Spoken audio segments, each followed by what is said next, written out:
शुरू हो गया? Okay, thank you.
Hello, everyone, and welcome to today's webinar.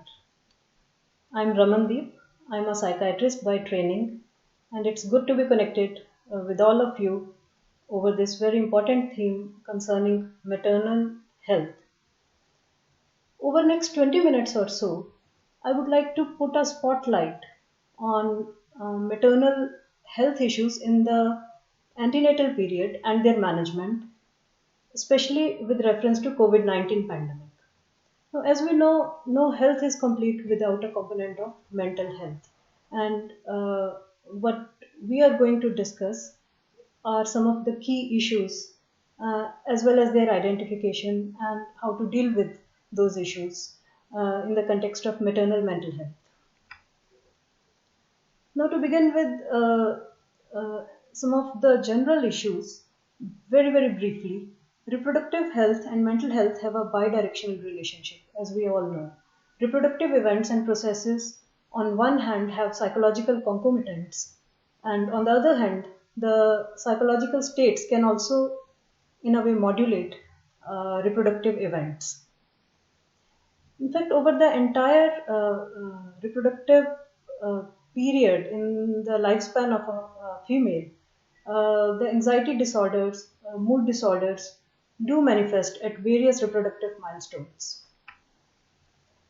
We know that women are twice as likely to get mood episodes compared to men, and most of these episodes occur in the reproductive age group between 25 to 45 years of age. And because of their occurrence during these decades of the life, they often coincide with pregnancy and perinatal period.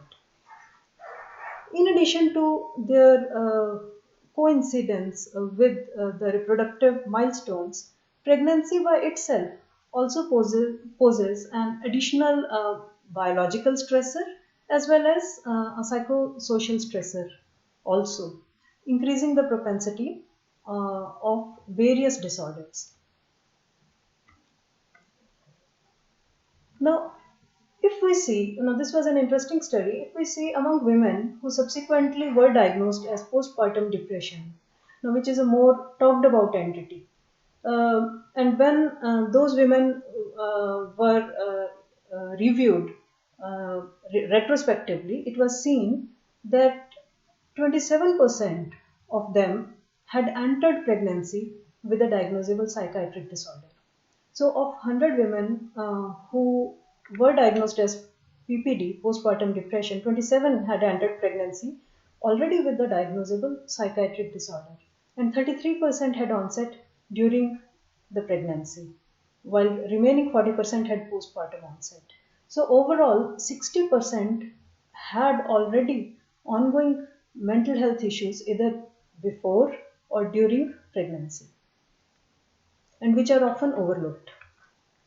So, how common are mental health problems? Now, before we move to COVID specific issues, to set a background that even in routine non pandemic times, maternal mental health problems are pretty common worldwide. In high income countries, about 10% of pregnant women experience a mental disorder, most of which, a large majority of which, are either minor or major depressive disorders or the entire spectrum of anxiety disorders. So, 1 in 10 of pregnant women do experience a mental disorder while pregnant.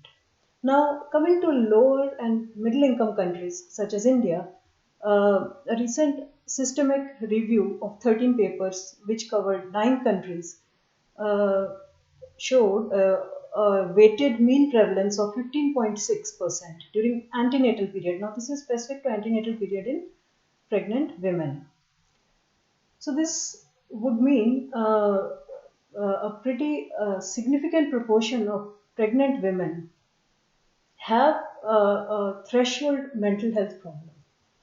Now, if we talk about subthreshold conditions, if we talk about non-psychiatric, uh, non-psychiatrically diagnosable but equally distressing conditions, which would include the entire psychological morbidity and mental distress, so to say.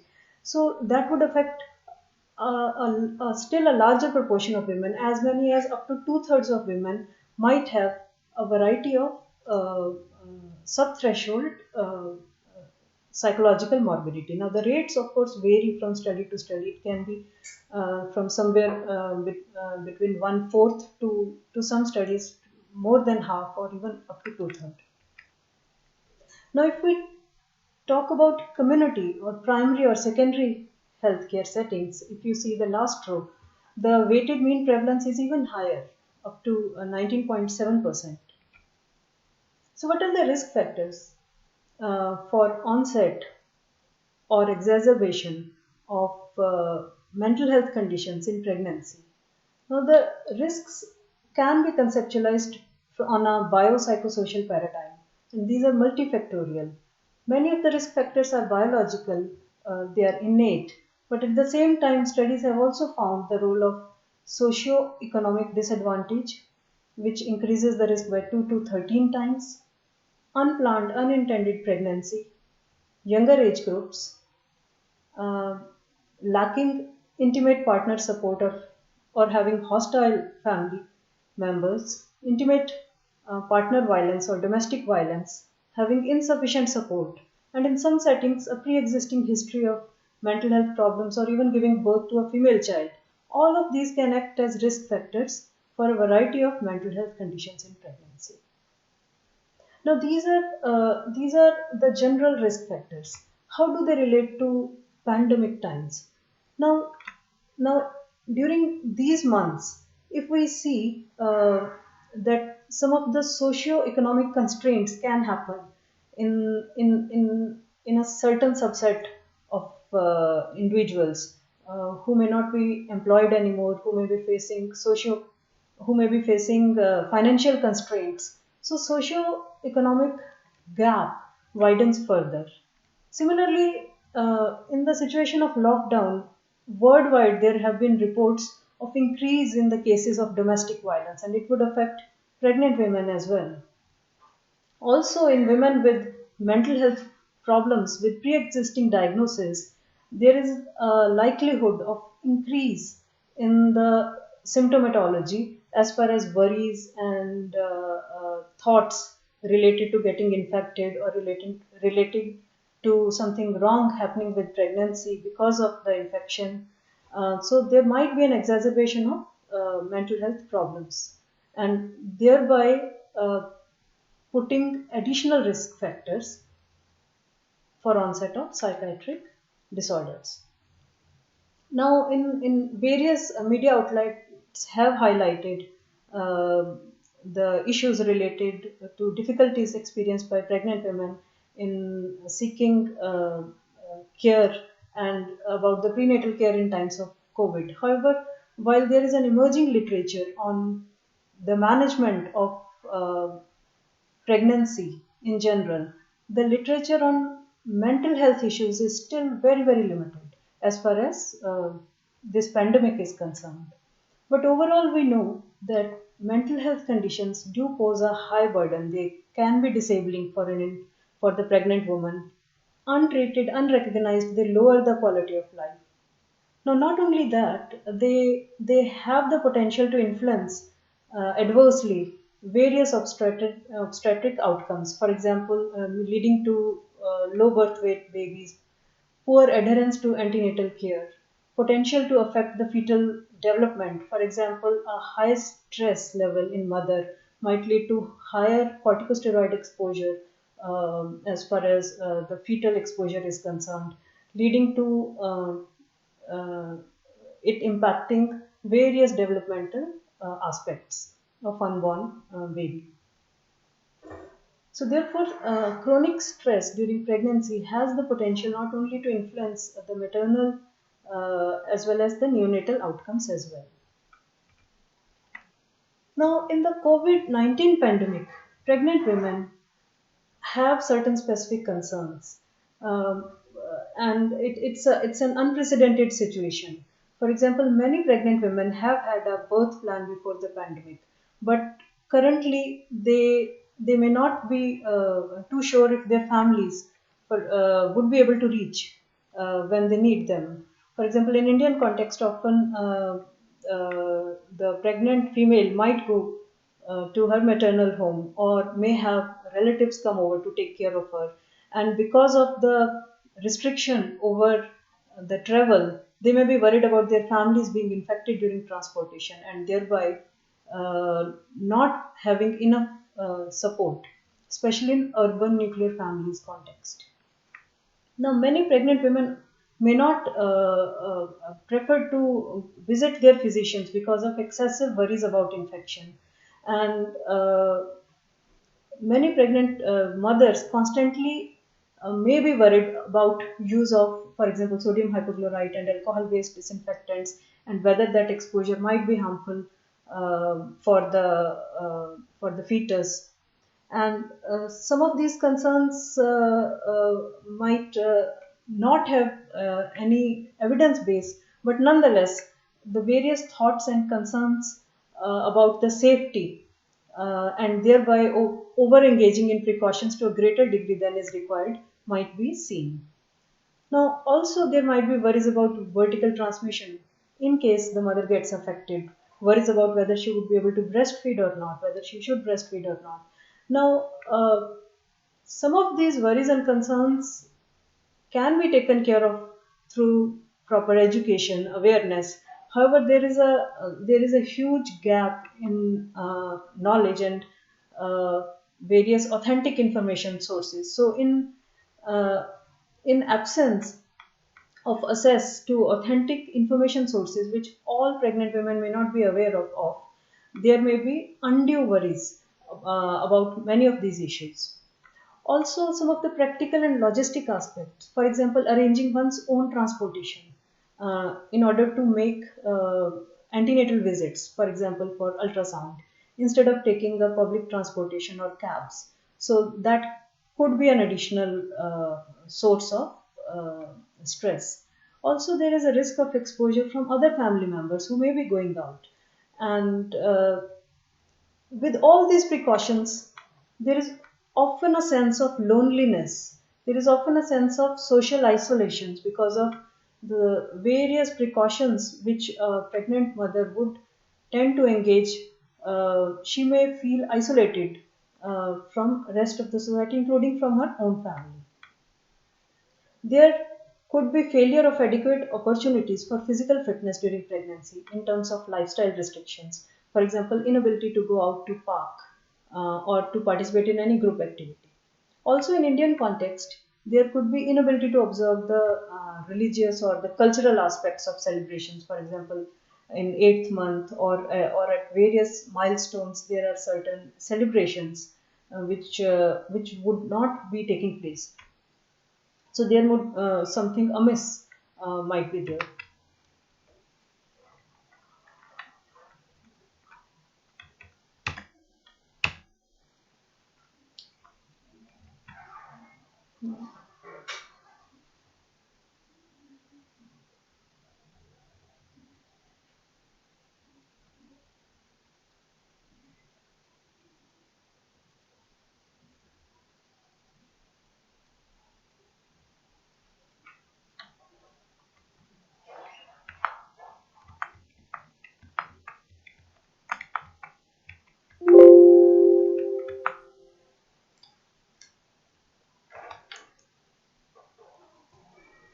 Hello everyone.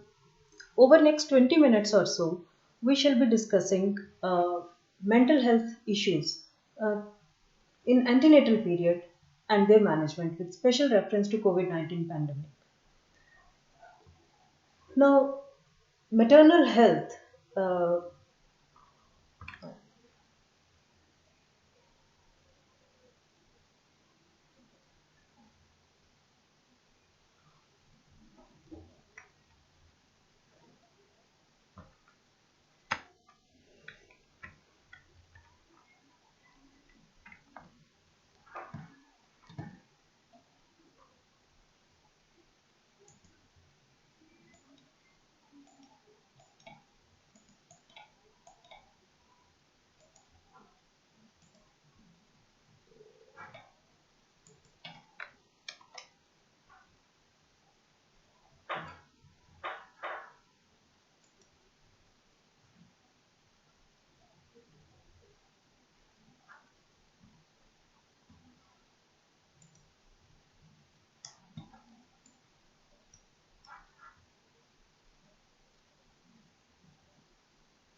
Hello everyone.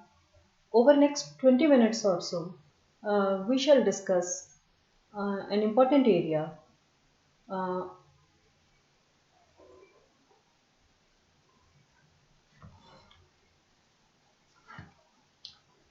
Hello everyone. I'm Ramandeep. I'm a psychiatrist by training. It's good to be connected with you all. Over next 20 minutes or so, I shall be discussing mental health issues in antenatal period and their management with special reference to COVID-19 pandemic. Now to begin with some of the known facts. Women are twice as likely to get mood episodes compared to men. Uh, Most of these episodes occur during the reproductive years, between 25 to 45 years of age. And because of that, they coincide with pregnancy and perinatal period.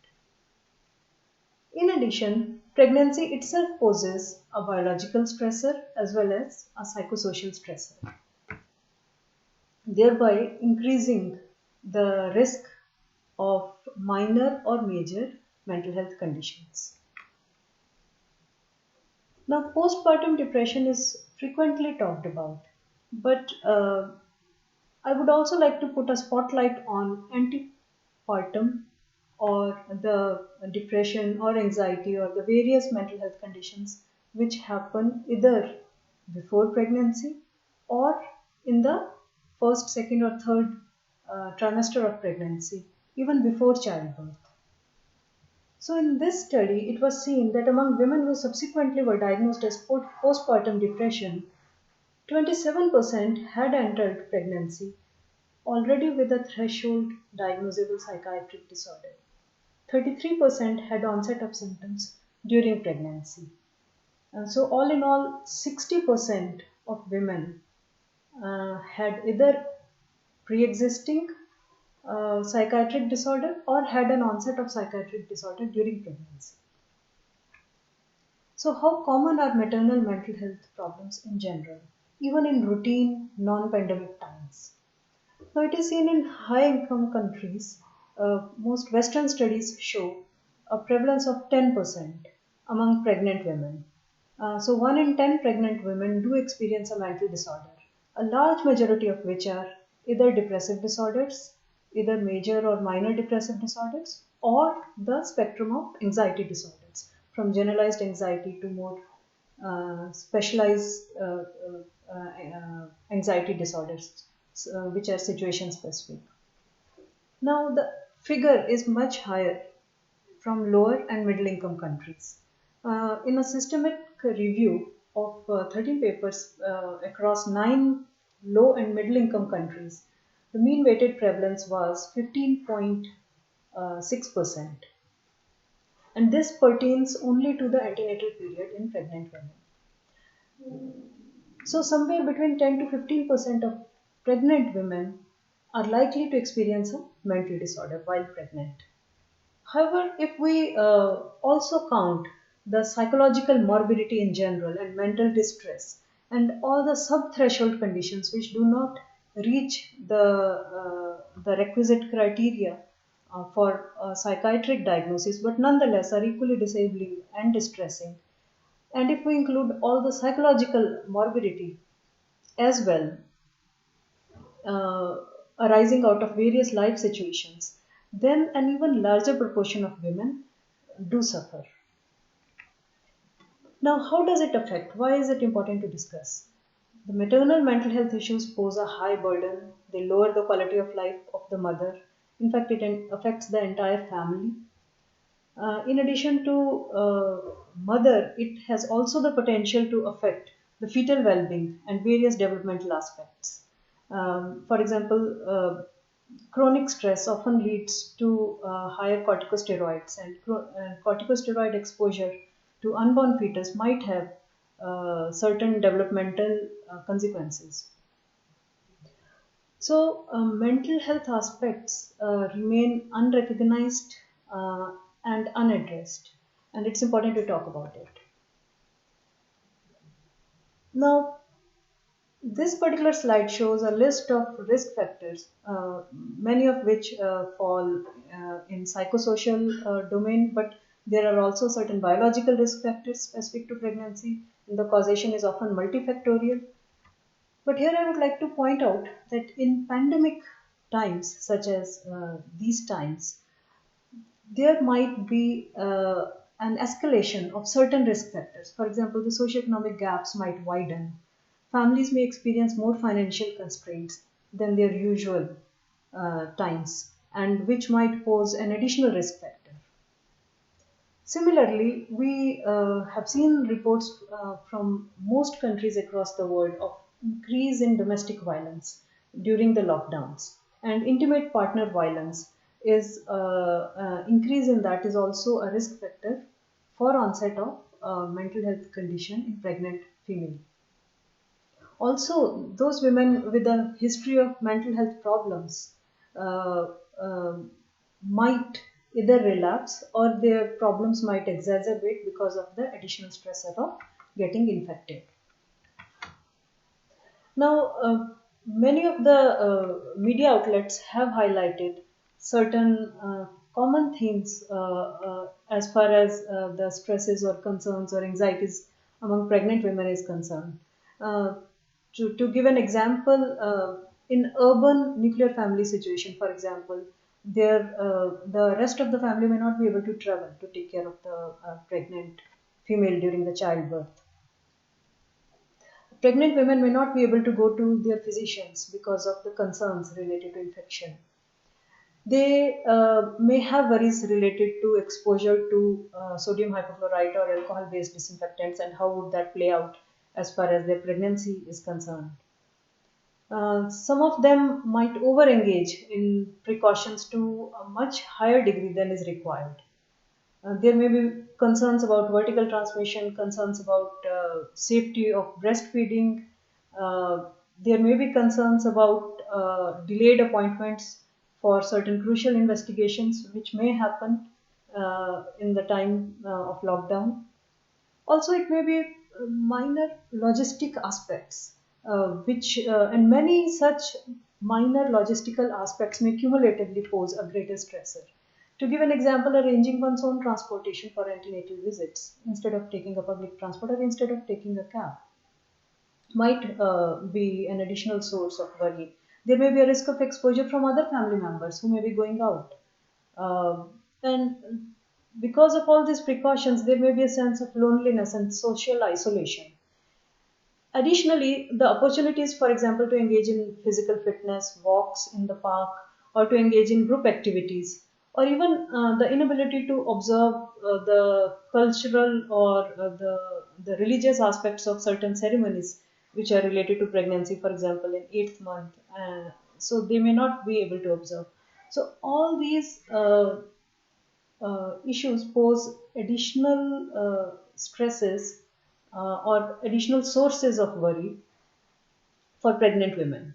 But now let's come to whether the research evidence also is there that whether depressive or anxiety symptoms do increase or did they increase during the COVID 19 outbreak. Now, as of now, the research on maternal mental health specifically is still very, very limited and is still emerging.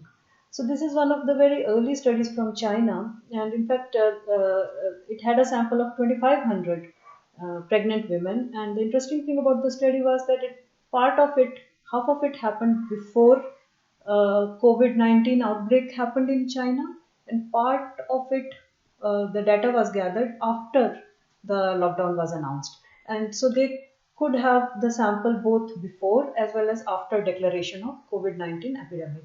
And they found that pregnant women after the declaration of epidemic had significantly higher rates of depressive symptoms compared to women in the pre-epidemic announcement.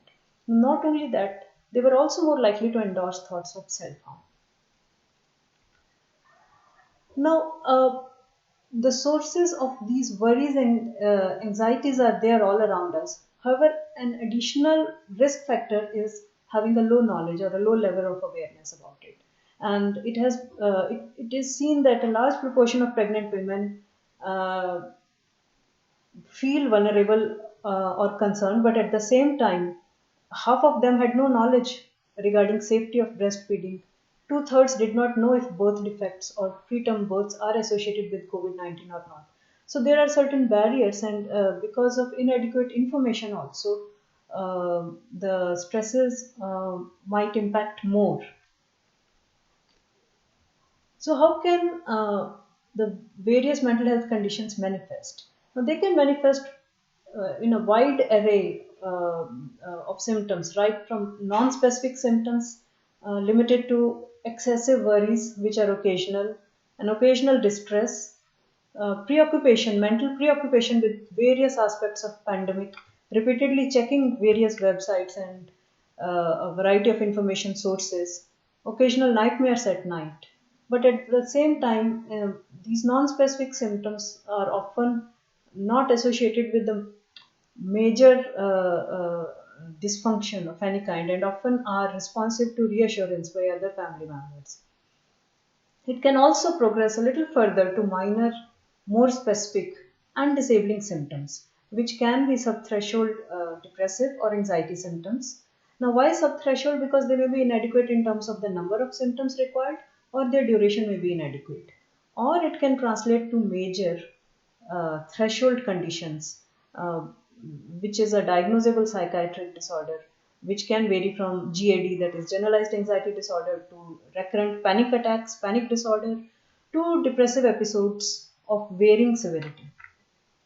So, therefore, it's very important for the maternal health in general that the mental health component is also included as part of the antenatal visit. Screening and evaluation for minor or major mental health conditions is of utmost benefit to the pregnant female, and it is best done during as part of the package of antenatal visit. And we have screening tools which are quick, take only a few minutes. There are self-rated versions, so which the patient can administer on herself. Translated versions in local languages, which are validated, also are available. And so, screening can be a useful secondary preventive strategy for early detection. And those who screen positive, it may not necessarily indicate a presence of a diagnosis, because that would require the administration of a clinical interview and use of diagnostic tools. But nonetheless, those who screen positive indicate a certain degree of psychological morbidity, even if not psychiatric morbidity, and they could be a potential candidate for psychosocial interventions at the least. Now, some of these screening tools are used for general population also. For example, General Health Questionnaire, a 12 item version is available, GHQ. Self reporting questionnaire, SRQ. But one of the most widely used tool in the context of pregnancy, and which is specific for pregnancy and perinatal postnatal period, is the Edinburgh Postnatal Depression Scale. Now, the studies, though it says postnatal, the studies are available for throughout the pregnancy. It is a brief screening tool, only 10 items, some of which need to be reverse scored, and a score of 13 or more indicates the need for further evaluation and likely depression. Now, many of the questions can also be asked as part and parcel without the use of screening tools. Also, some of the key questions can also be asked as part of the follow-up visits. For example, during the past 2 weeks, have you felt sad, depressed, or hopeless? Have you lost interest in pleasurable activities, or have you lacked energy to do things which you usually enjoy? And similarly, for anxiety, some of the relevant questions can be asked. Now, this opens the door that in case a pregnant woman would like uh, uh, to disclose some of the her thoughts or emotions, she can do that. And asking some of these very basic questions pertaining to mood, energy levels, interest levels, or anxieties or worries can remove a barrier which a pregnant female may often feel. For example, in her antenatal visit, she may feel that discussing her mental health issues may not be relevant. However, if the gynecologist asks those questions actively, she may be more open and acknowledge and ask help for some of those symptoms. So, in the screening and evaluation, more care is given from a psychiatric side rather than having only one or rather than significance being assigned to only one or two symptoms. Often, a higher degree of clinical significance is assigned if a certain set of symptoms occur in a cluster at the same time. That is, which qualifies as a syndrome. So, having an occasional nightmare may not be uh, uh, a major issue. However, if those nightmares are also accompanied by a mood change, if those nightmares are often accompanied by early morning awakening, they are also associated with low energy levels, loss of interest in previously pleasurable activities, ideas of hopelessness, and occasional death wish. So then, occurring together as a cluster, they attain much more clinical significance and may need more immediate kind of help. So, in addition to a set of symptoms occurring together at the same time, whether they constitute a break from one's previous self, whether they are pervasive, whether they sustain over a period of days rather than lasting only a day or half a day, whether they are associated with impairment in various domains of functioning, whether they lead to distress. So, all these uh, factors are important in evaluating a patient. Also, one should always look for more severe symptoms or red flag signs, for example, any indication of death wishes or suicidality, even if fleeting, or at times recurrent uncontrollable panic attacks might also require a more urgent kind of attention and referral. So, therefore, screening must be done at all antenatal visits. And in COVID times now, the antenatal visits are also kept to the minimum, uh, uh, only coinciding with the need for ultrasound or various other investigations. And most of the other follow ups are transferred to teleconsults. So, screening and evaluation of mental health issues can be part and parcel of teleconsults as well, as part of the routine screen, as part of the routine package of questions which are to be asked. Now, there are certain uh, gray areas as far as identification of symptoms in pregnancy are concerned. For example, as part of the evaluation, one would also like to delineate some of the somatic complaints which may occur in pregnancy. One would like to delineate those from the similar complaints which may also happen in, let's say, depressive episode. For example, sleep changes may happen because of discomfort in pregnancy, may also be a part and parcel of depressive episode. Similarly, fatigue. So all of this delineation has to be done carefully with careful questioning. And again, referring back to the previous slide, it's often not the one or two symptom, but the cluster of symptoms which is assigned a higher clinical value. One, though, should have a lower threshold of detection in cases who have some pre-existing psychiatric conditions, since they constitute a vulnerable group. And in those pregnant women, even fewer symptoms or minor symptoms might also be assigned a higher clinical significance. Certain other conditions which might mimic mood disorders or anxiety disorders, or which may lead to secondary anxiety manifestations, for example, hyperthyroidism, may be associated with anxiety. Hypothyroidism may be associated with lethargy, fatigue. Similarly, various vitamin deficiencies may be associated with mood changes or changes in the energy levels and must be ruled out. Now, this is a recent document by one of the ICMR affiliated institutes providing guidance on management of pregnant women. And and they have included a section on mental health, whereby it's recommended that all women should be asked about mental health at every contact, and support for women as well as their families must be strengthened wherever necessary. So, how to deal with some of these mental health issues in antenatal care? So, I'm going to, it's not feasible to discuss in the given time constraint the detailed management of each and every condition which may happen in pregnancy.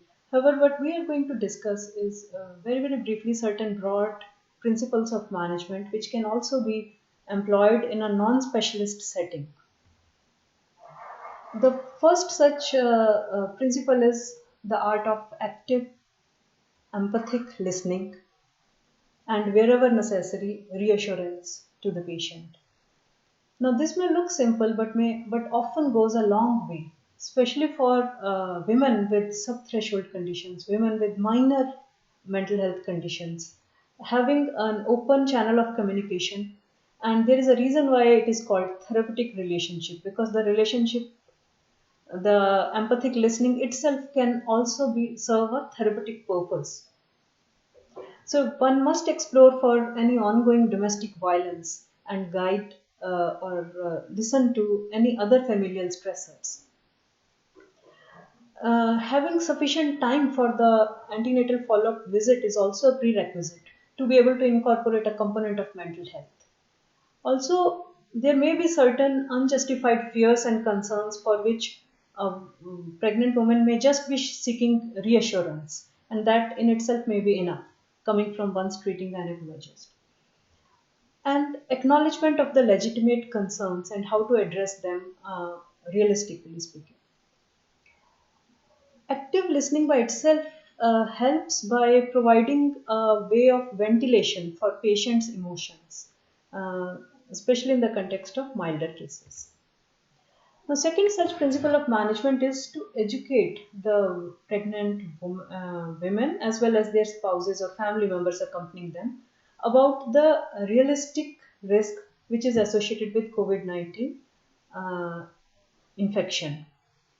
Now, the family may be exposed to a variety of fake news which is often not based in research and which may increase their anxiety about the newborn being infected, about various birth defects, about concerns about breastfeeding, all of which can be addressed with proper education. So, therefore, a certain time must be kept, a few minutes must be kept in the antenatal visit to educate about and also planning and preparing ahead to allay the anxieties about the need for antenatal visits, the duration when, the time when the antenatal visit will be necessary, and what to do in case any emergency happens. So, such planning ahead in the mind of the pregnant woman reduces her anticipatory anxiety level, and which is very, very important. Advice about lifestyle management. For example, having physical activity at least for 20 to 30 minutes, light physical activity of any kind, uh, whichever the person enjoys. Meditation, using visual imagery for relaxation, uh, can be incorporated as a routine lifestyle during pregnancy. Now, deep breathing exercises, even if done for few minutes, twice or thrice a day, helps a lot by increasing the parasympathetic tone and reducing the anxiety, which is a sympathetic overdrive basically. Maintaining proper diet and most importantly, maintaining circadian rhythms, that is, having a proper sleep wake time. Most of the mood disorders have an intricate link to the various biorhythms, circadian rhythms, and any disturbance of these rhythms might disturb the mood also. So, pregnant woman can be advised to maintain such kind of charts, weekly charts, which she can then show in the tele antenatal visits about the regularity and adherence to some of these lifestyle related aspects. Now, brief psychotherapy. Though, of course, specialized psychotherapy would need a more either a psychologist, a more expert and trained person in CBT. However, brief psychotherapy delivered using broad principles of CBT can be used. Now, CBT essentially means cognitive behavior therapy. Its assumption is that unhealthy thinking or faulty cognitions lead to undesirable actions or behavior. And if we correct the faulty cognitions, the behaviors also change. So, this is the basic principle. The cycle of unhealthy thinking leading to undesirable actions and thereby leading to further unhealthy thinking, the cycle is often broken by changing the patterns of thinking. So, there is a cognitive component, helping the pregnant woman understand the link between her thoughts and her emotions, and also the thoughts and emotions influencing one's behavior. So, to give an example, on the left side in the picture A, the thought is that due to my circumstances, there is nothing I can do to improve my health. Now, in the case of COVID, a thought might be that since COVID infection is everywhere, there is no way I can prevent it. There is no way I can keep safe, or I can keep my unborn baby safe. So, such thought will lead to a behavior which is shown in picture B, that there is no use of any precautions. Ultimately, everyone will get infection. What's the use of precautions if there is no way I can prevent? So, this is an unhealthy thinking. This is a depressive thinking with lot of hopelessness. So, uh, with psychotherapy, for example, the change is that my health matters, and even if I can do small steps, those can be significant in ensuring my safety. And thereby, change in cognition can lead to change in behavior. There are manuals available from WHO which can be used for psychosocial management of perinatal depression, and often the paramedical personnel, for example, nurses or other healthcare workers working in the same institute, uh, along with the gynecologist, can also be trained, and easily accessible resources are available. In addition to that, the pregnant woman should also be encouraged to go in for self help strategies, which can be web based resources. There are several online groups which one can join. And overall, the idea would be to increase the use of problem solving coping skills. Problem solving would mean dealing with the problem in an objective, realistic manner, breaking it down into various steps and solving the problem step by step. For example, if one is unable to get an appointment, one problem solving approach will be to take out the list or the directory of the various ultrasound facilities around her, to contact each of them, to reach out to friends and family and neighbors, and to find out what are the other sources. So, trying to solve the problem as opposed to a negative emotion focused coping, wherein one can start crying if one doesn't get an appointment, a timely appointment for ultrasound.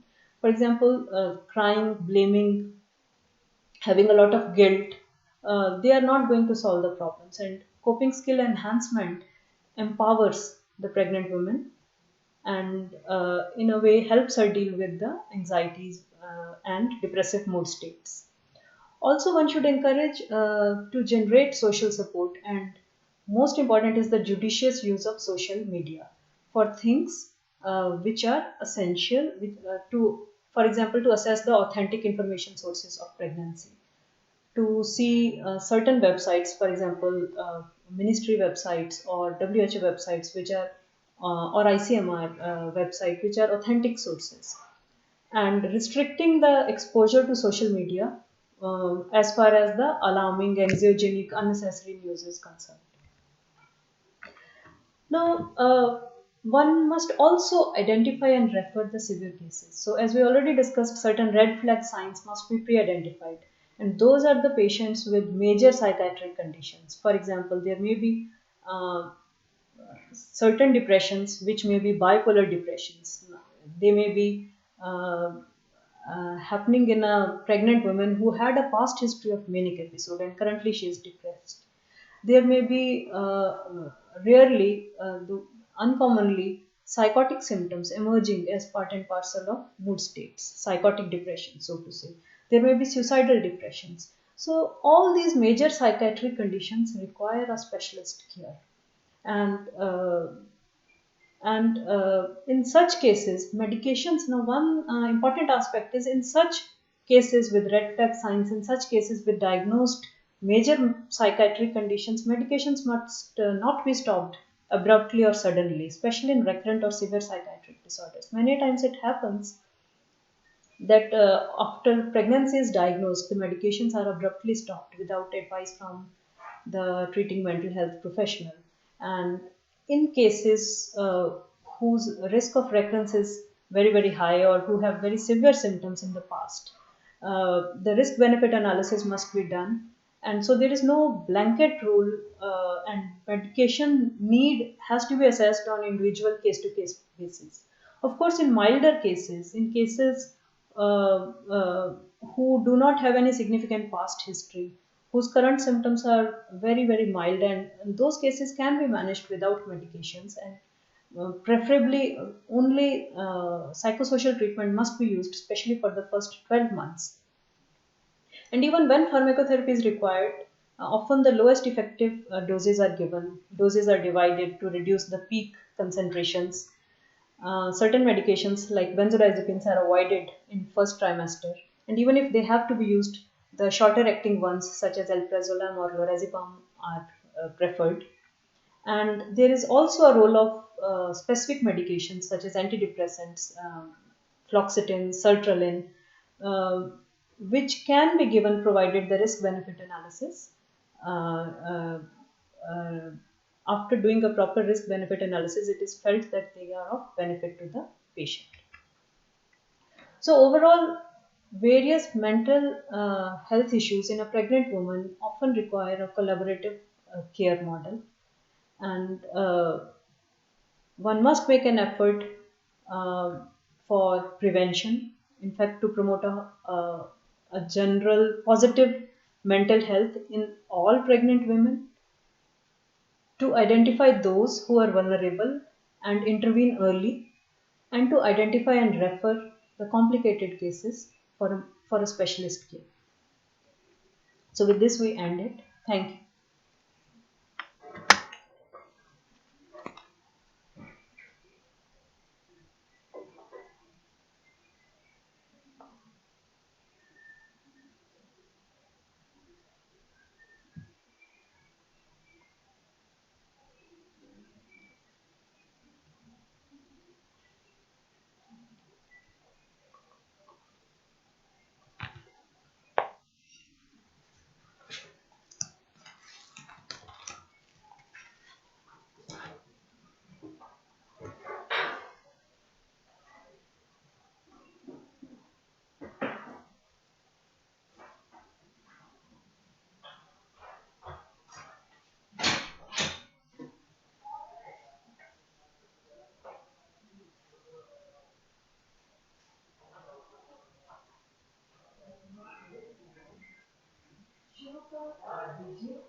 Continue.